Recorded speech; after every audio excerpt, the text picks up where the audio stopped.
Greetings, bloggers, vloggers, followers, and potters. Dustin here from Dustin's Dynasty. Today we're going to talk about addiction and autism. And sometimes addiction is something that I have a true, genuine heart for because I'm not part of a recovery community, more, as a substance use recovery community, but I do experience a food addiction of some sort.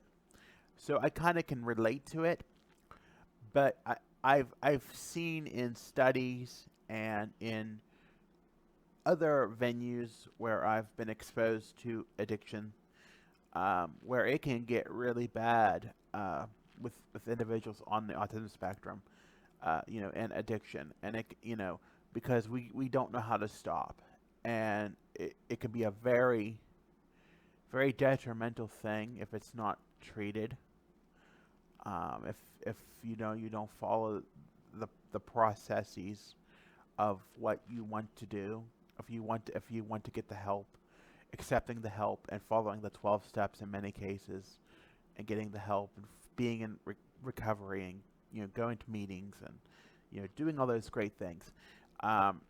It's common that a lot of autistic people self-medicate.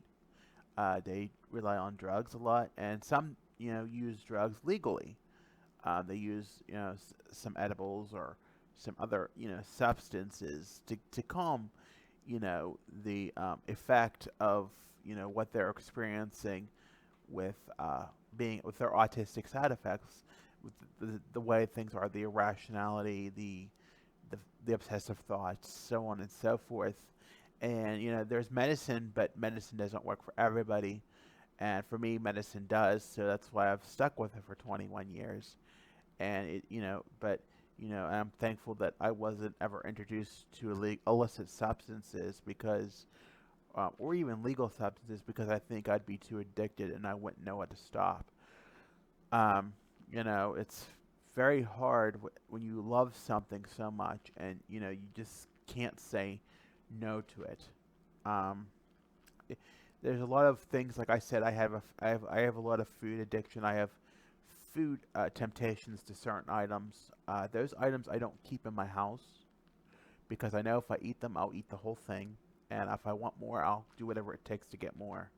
Sometimes, I do have some items that I do keep, and sometimes that is a struggle for other people to see, so I don't do it in front of them. It's an illegal substance. It's soda, and sometimes I can give it up sometimes, and it can be I could do really well, and I can be really good being off of it. And sometimes I just need it, because sometimes I need it to function in life, and if I don't have it to function, it can be a really bearish kind of day, and I could be a real irritable son of a gun.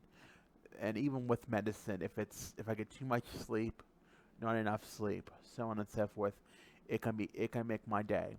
Now I have to say, as far as energy drinks, anything with a superfluous amount of caffeine, I have always avoided energy drinks. The highest I've ever done in an energy drink has been Gatorade, and that was only like after I did a race or something, because I know it's not a good element for me from with my medication, with the autism and the irritability and the obsessiveness of my mental health diagnosis, that I don't drink that in excess.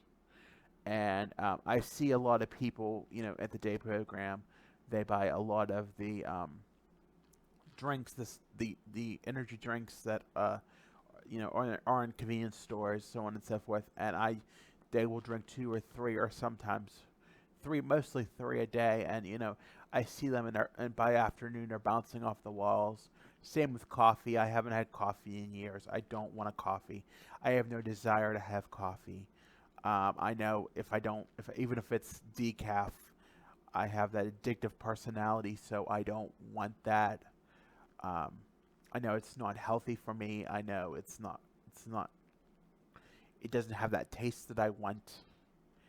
Um, Teas, I could go into some teas. I like, I do like a sweet tea now and then, and I try to limit that because it has more sugar than what a diet soda would have. And I should clarify that the sodas I normally have are diet. I know that's not the ideal situation for me to have in a soda, but it does help numb the need to get a little bit of uppity up and be aware and have an ambiance of some sort of being alert, because sometimes if I don't have my soda, it can be very I can be very drowny and very tiredy. And I thought that was not the problem, and it took a lot of discovery to figure out there has to be a healthy balance. Um, it's not easy.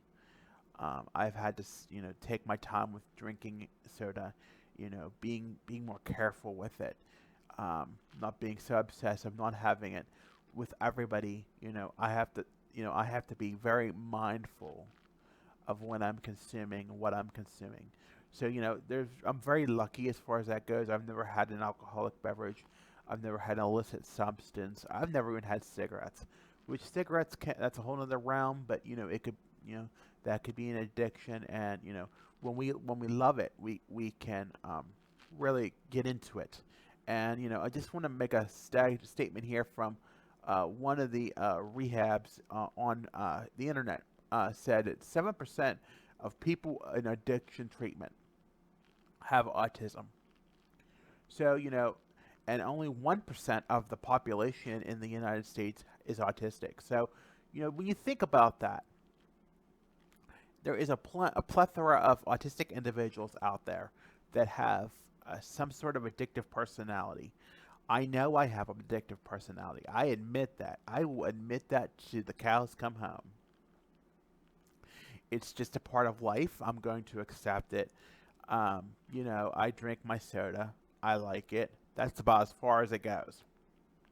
There's foods I don't eat, and I don't keep them here because I know if I eat them, I get in a lot of bad situation. I gain weight. I get out of control with food. So you have to learn your boundaries, I guess. And for me, that was a little bit of touch and feel when I moved into this new environment. And sometimes it wasn't the greatest, and sometimes I would buy lots of things, and I would eat and just eat, eat, eat. A little confession is yesterday I wanted ice cream, so I went to the dollar store and I bought ice cream, and I ate most of it yesterday. So, sometimes you have to know when that delicate balance is, and know when you can get away with it, know when you can manage it for your weight. But, always, we should always shy away if we can from illicit substances, illicit drinking, smoking if we can. Those things, these addictions are there, and, it's hard to break the habit. I know that. I've been trying to break the soda habit for a long time.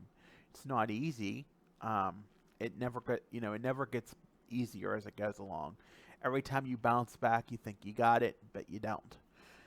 Um, for people with on substance using that are using and that they come out of addiction treatment, when they get back out into the community, and they go to meetings, and but we have to remember when they're in that realm of being in recovery and getting into meetings and doing groups and going to their clinics, that normally they will replace one addiction with another because they just have that addictive personality.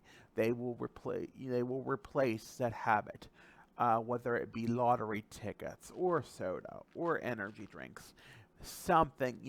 They're always going to have that addictive personality, and sometimes you can cure it. But if you get off the main point is you should always try to get off the illicit things and stop using the substances, the cigarettes, whatever. And if it was a healthy habit, you always want to replace a habit with a good habit. And sometimes there's good habits, sometimes there's bad. I try to do a healthy mix of that, but it doesn't always prove fruitful when you do that. So just think about that today. I just wanted to bring up about addiction because it's been really eating at me the last few weeks, and I've been trying to kick this soda habit, and it's just not kicking. And I'm slowly accepting maybe not as much, and cutting back on how much I have a day, or something. So if anybody has anything, please log that on the comments. Make sure to give this a like. Make sure to follow and subscribe to my channel.